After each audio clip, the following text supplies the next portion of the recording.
Hello everyone, সকালবেলা থেকে ব্লগটা স্টার্ট করলাম। তোমরা সবাই কেমন আছো?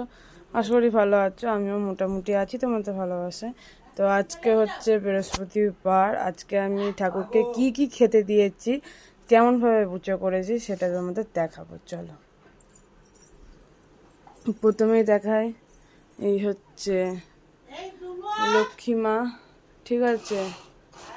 এই হচ্ছে লক্ষ্মী মা, এই হচ্ছে কালী মা।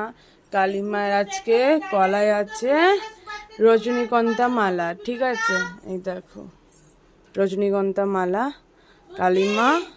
আর এইটা কি মালা ফুলে যাচ্ছে জানো তো? তো তোমরা আশা করি বলতে পারবে। তো যাই হোক, আমি ভুলে গেছি। আর এখানে আছে লক্ষ্মী মা, ঠিক আছে? আর এই হচ্ছে গোপাল ঠাকুর। আর এই হচ্ছে ঠাকুর আছে, এর মধ্যে অনেক রকমেরই আছে। আর এখানে হচ্ছে তিতা, ঠিক আছে? আর এখানে হচ্ছে লোকনাথ বাবা, কপুর চেলেছিলাম, মিটে যাচ্ছে। সবাইকে সেঁক দেওয়া হয়ে গেছে, হাত দেখো কালি হয়ে গেছে। তো যাই হোক, তো এই হচ্ছে লোকনাথ ঠাকুর। তো চলো কি কি খেতে দিয়েছি তোমাদের দেখাই আজকে। তো এইখানে আছে কলা, তারপরে মৌসুমি লেবু, শসা, মিষ্টি, বেদানা, আম, ঠিক আছে?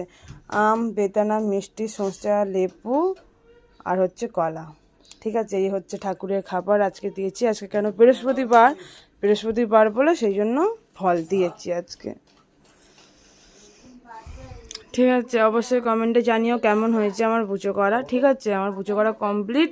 আর এখনও পুজো বাকি আছে, সেটা হচ্ছে ওপরে সিঁড়িঘরেও আরেকটা কালী ঠাকুর আছে, তো যাব, ঠিক আছে? চলো, কেমন লাগছে ঠাকুরগুলোকে অবশ্যই কমেন্টে জানিও, ঠিক আছে? চলো, টাটা।